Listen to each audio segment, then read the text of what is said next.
podcast. I'm Gene. Today we have Coach David. David. And we have a guest, Evan. Hello. You all know Evan from the gym. From the gym. Evan from the gym. Yeah, I like that. Yeah, so we wanted to get Evan on the show. We've talked about him before in past episodes, and we thought it'd be a great person to talk to, get his insight on why he gets after it so hard. Yeah. as great as that insight is, I'm sure. Cool. Well, Evan, how did you get involved with Workforce? How did you get in here for the first time? So it's actually my dad. So I was. Your dad is Sean. My dad's Sean. I just graduated college and was not in good shape at all. Okay. And my dad and I decided to work on that together.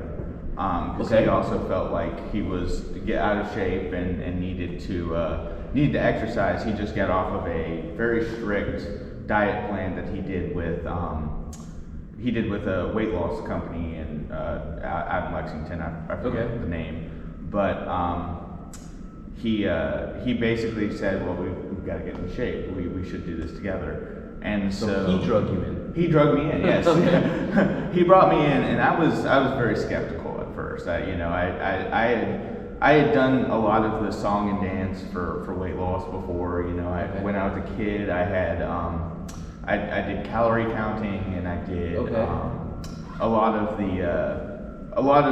the attempts to lose weight, and not really to much success. I mean, there were times where I'd lose 20 pounds, but then by the time I was in high school, I had gained all it back, and it was just like it was very much a yo-yo for a long period of time. So you struggled with weight loss as a little child. As a child, and about my fifth grade year of high school, fifth grade year of elementary school was when I really first attempted to start losing weight.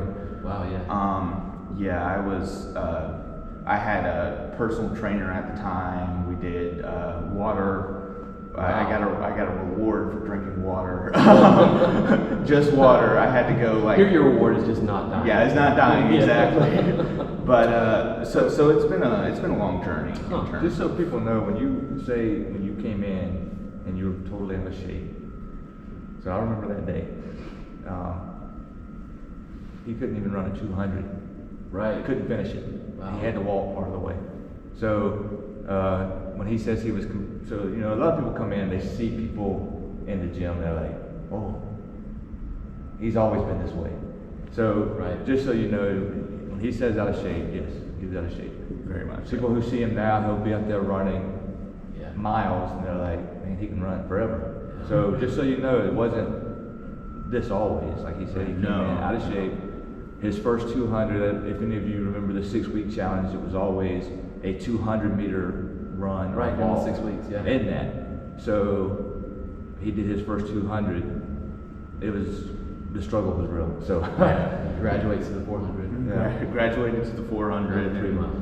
It was I think what was it? It was a rainier day at the old gym when you helped me with some of the 400s we were doing, because I had done maybe one where I ran the 400, and then David came out there and started running alongside me and was like, we got to run it, we got to finish running it. Now, were you coaching at that point? Yes. Okay. I was being the part-time coach. Right.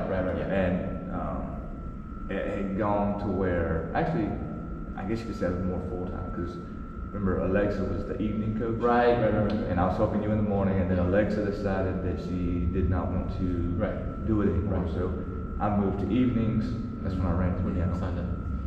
So yeah, everybody starts to blur after a while. And I'm not even sure. After about 3 years. Actually, I'm not even sure if Alexa had even stopped yet, because I think she was still the evening coach. I think it was when I was going back and forth. Gotcha. Right. I would do some mornings with you, some evenings with her. So you said those earlier attempts didn't work. This is not an advertisement for Workforce, because this is for already members, but what do you think it is that made it kind of click for you when you started here? I guess it may have been the combination between the point of my life that I was in, and also the fact that it when I started doing the workouts at the earlier stages, I was just realizing how exhausted I would feel and how bad I was in terms of my health at the time.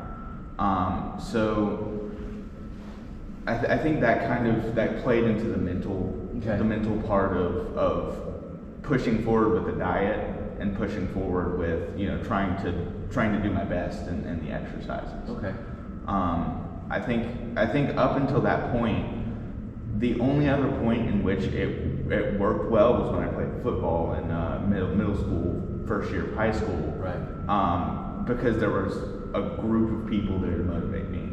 And I think that also was a big contributing factor. A team. Yeah. Not that mom and dad's motivation doesn't help, but sometimes a team of people is. Sometimes it only gets better. you so far in life, right? And then a lot of times it can, mom and dad's pushing you can actually have the opposite effect. Sure. A lot of young people. Yeah. And just with my own children, I know that they'll never listen to you as a parent. Yeah, but they'll listen to somebody else. But they'll listen to somebody else. You can tell them the exact same thing. They'll think you're stupid. Yeah. And then there's somebody else, and they're like, oh, that makes sense. Yeah. So, but also, as a parent, if you see your child hurting, you're not going to push them past that hurt. Right. It's really as hard. a fitness coach. I'm like, look, man. Yeah. I'm gonna push you. Yeah. Right. I know. I can see what you have inside. I know what you want to gain. So if we're gonna do this, I'm gonna push you. Yeah, playing football is like I'm gonna try to kill you. That was the and not to overly there are a lot of parallels between this and football conditioning. Oh yeah. Except we're not running sprints every day afterwards. Yeah. But that's kind of the mental frame that I got into, because I used to when I started playing football, I was like the slowest person on the team. I was slow. I couldn't lift much. It was, but I was a big guy. Like I played center for junior varsity. And middle school, but again, I only did it for 2 years. Right. They want the biggest dudes to be playing center. Right. And so back when I was the best at football, which was right into my freshman year, I wasn't the slowest person anymore. I could finally finish the sprints before the last person came through. But that kind of was where I wanted to get back to, in terms of my fitness and my health. And now I think we right before we left the old location, Jason and I had a sprint workout, and we were doing 100-meter dash. Beat him? No. I can't beat him either. I'm not that fast. I can't beat him either. But I had the same okay, I'm not completely dying after each sprint. I can reset and go, which was something that I struggled with all through football. That's huge. And all through when I was exercising as a kid. Now it still hurt just as bad. Not to say that it was less painful, but I think regulating my breathing and kind of resetting after the sprint was just how I remember when I was at my best in football. Sprints hurt no matter how much shape you're in. Would you say that having a competitive edge has helped you to want to, with your weight loss, because you wanted to not be the last person or the weakest person, that you had that drive that, okay, that guy's a little bit better than me, I want to try to get at least as good as him or better? Yeah, I definitely think having healthy competition has definitely helped push me. It's helped me kind of, I'm not to say self-image and compare yourself to another person, but just to have somebody to say, okay, that's my goal, that's where I want to be. Yeah. That's what I. You kind of emulate what they do in order to get yourself to that. So, a lot of gyms you go to, you see people in there who are, they're athletes. Mm-hmm. A new person comes in, they get intimidated by that. So what is the key to not be intimidated to where you're kind of just in the corner trying to do your own thing and not really getting any better to being like, hey guys, what do I need to do to get like you? What drove you to do that? Because I mean, now you're one of our top competitors, so you know you made that transition. What got you from being? He just went, uh-oh. People come in here and look at you and see things that you're doing, and they're like, wow. Yeah, they want to do that too. I want to be able to do that too. So they're in your shoes when you first came in. So what made you be able to come across that boundary where other people who might be intimidated can kind of feel like, okay, if he did it, what did he do, and how can I do this to where I can go from my comfort zone and make this my new comfort zone? Get into that comfort zone. It's partly contributed to my personality, of course, but I've kind of been. I've always had like a mental rivalry, you know, just trying to never like oh, I'm gonna lose, I'm gonna get angry and mess you up type of rivalry. It's more of like a friendships and me trying to, you know, not be better than them, but kind of use them to push me. Yeah, I think part of what you were getting at is that competitiveness isn't bad. Yeah. It's not innately bad, but a lot of times we think competitive. We hear the word competitiveness and we think, oh, he's a competitive asshole. Right. Like you can't even play Monopoly with this guy. Like he wants to. And that's bad. Yeah, but a good, friendly competitiveness, so you can run faster, or who could just be more healthy, or who can finish a workout quicker, is pretty good. Generally speaking. And so that's the type of competition that I like. It's not that, you know. Because it's still competition with yourself. Right. I expect to lose most of the time. Right. But in terms of just trying to push myself forward, there's always this theoretical bar that's there, and so having someone to compete with. So a great example for me is Trey. Like Trey is kind of in a similar physical situation, a little bit older, but I mean that's comes with the nature of the gym. But he is able to he was able to do certain things, and I looked at him as kind of like the goal of where I needed to be, and competed with him when I could, and tried my best to kind of get to the same level as he was sitting at.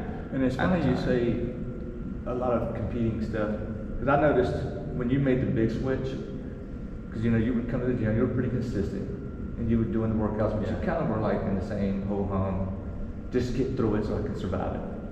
And then we did the Watch for a Fallen. It was your first competition, and it seemed like after that competition, a light switch went off, and all of a sudden you were like pushing boundaries, doing things that you've never done before. And so, does that competition actually going out and doing something literally like that, being in a competition, literally being in a competition, and seeing what you're able to do, and like, wow, I didn't think I could do that. How much more can I do? And that, I mean, did that like click in your head? That was exactly kind of the process that I went through. That kind of turned on the light bulb. Was beforehand, I knew I was making progress, but I didn't know how much, and I didn't know how far I could really push myself. And when I did WOD for the Fallen, that was when I was like, oh, I can do this. You know, I had been struggling with deadlifts and struggling with. I think up to that point, I was just kind of moving forward. I still was making progress, undoubtedly, but then once we did the WOD for the Fallen, I was kind of like, oh, maybe I can push myself further in classes. Maybe I can push myself forward in competing with others, or trying to. Basically, when Dre and Trey, who were the other two people who competed, when I saw them compete, and when I joined them in that competition, I kind of was like, okay, maybe next year, I can compete with them at their level in the scale division for the men. And so that became my mental goal. Sadly, this year, Watch the Fallen didn't happen, so I wasn't able to compete with them either. But that kind of became my mental goal, and that kind of was the driving factor into I can actually do this CrossFit stuff. Yeah. I had up until then it was kind of like oh my goodness, it was overwhelming, right. And it was doing 3 in a row that I was like, oh, this is how intense it could be, right. and this is how far I've come since June, or July, but so that was kind of the mental light bulb. Yeah, that was like so going into that competition, just coming to class, you were doing 1-1, then all of a sudden in one day you have to do 3, and that was like, I can't believe I just did 3 1s in a row. And they were hard. Yeah, they were difficult. Just kind of give you that extra push to where like, wow, if I can do 3 in a day, I can do 4. Can I do 4? 4? How long? Yeah. Can I do 24 hours of watts? What can I do? What can I do? And that's pretty much where I'm at myself. Yeah. When I joined, I was like, I'd just been out of shape, and I was like, your dad was like, hey, we just got to start doing stuff and get in shape. And I was saying, I got to start doing something. Yeah. And so I found myself just continuously getting better. And so it was like, okay, I was 43 turning 44, and I thought it was the end of the road. Now I'm 44 turning 45, and look at what I can do. Yep. Now, what can I do 5 years from now? Oh, yeah. What will I be able to do next? Because it's like, I couldn't do this before. Even when I was in my 20s, I couldn't do this before. Now I can do this. Yeah. What else? It builds. Can I do? It's exciting. And the future is like, you don't know. And if you quit, you'll never know. That's right. If you quit, you'll never know what you're ever going to be able to do. So, that's one thing that I try to tell people is like, when I demonstrate something for the class, they're like, how do you make that look so easy?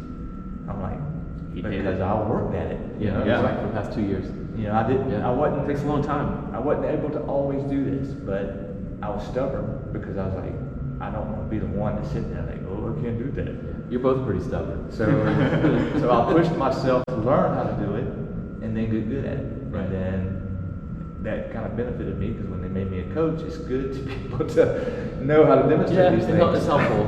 Because if you can't demonstrate it, how can you expect someone else to do it? So I think that was a big, another part of my internal motivation, especially when I was working towards a pull-up, because that was the big first hurdle.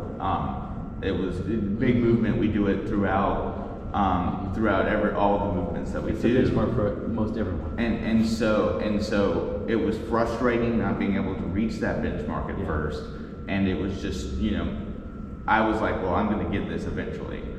I'm gonna keep practicing, and I'd come in every day before or after, and I would just try it. Yeah. I'd just pull and try it, and then eventually I was able to work on the kipping and losing one band at a time, and until I finally was able to get it. But it's a longer process, and a lot of people expect that instant gratification. Yeah. But it took me over a year basically to get to the point to where I could consistently do a pull up. It takes a long time. So it's just. But that's the thing, like he's saying. What about a year from now?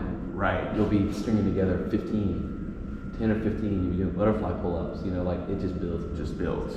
So something that I always notice that is something I have to help people overcome is fear of failure, right? And you don't seem to have that problem. So you are the type of person that can come in and you will just hit as many pull-ups as you can try. And I say try because early on, you don't make them. Right? Weren't made like double unders is another one. Like I see folks that won't really attempt to work on those for a long period of time because they don't like the feeling of failing at them over and over and over and over. Yep. Double unders is probably a great example of something you fail at 1,000,000 times before you get better at like one, right? You don't seem to have that problem. Do you have any insight for anyone who might be struggling with maybe thinking about how they look to other people while they're trying something and failing at it a million times. I just don't get in your head thinking about the way that you look to others, because they're not thinking about you. They're trying to do their own workout. Yeah, exactly. They're so in their own head, you know. And I'm the same way. I'm in my own head in terms of, you know, not now. You know, if I see someone with really good form, I want to try and emulate that, right. because I see that and I'm like, okay, this is where I want to be. Yeah. But in terms of building towards that point, just it doesn't matter what others think. It's about pushing yourself forward and kind of knowing that they're in their own head and you're going to be in your own head. But I think failure is crucial. It's a very important part of growing, and it's a very important part of learning how to rise up from your previous situations, because every failure teaches you something different. And well, you know, and you say failure, right? And that's like, shouldn't be. It's really the wrong word. Yeah, it's like you never really fail until you quit trying. That's right. It's really the wrong word. It's like Thomas Edison didn't create the light bulb in his first attempt. Mm-hmm. Right. So just because you fail your first attempt does not mean that you're going to continue to fail. That's right. You just got to keep trying. That's right. Keep trying. And like you're saying, people aren't Yeah, paying you gotta attention to do you. Like, no one's going to sit here and say like, look at that. But when you get that one, when you start stringing together, they're going to be like, oh, look at you go. Yeah, they'll see that. So, yeah. So, yeah, don't worry about what you look like, how you know, how you're looking when you're doing these things. Because if you think I always look great at doing an exercise, then you haven't seen me do something. Yeah, exactly. Everybody feels that. What do they say in your 20s and 30s? You worry so much about what everyone thinks of you. In your 40s, you'd stop giving a shit, and then in your 50s and 60s, you realize no one was thinking about you in the first place. Exactly. You're like one of these dumbbells over here. Until they need something from you, they're not thinking about you at all. Nobody cares.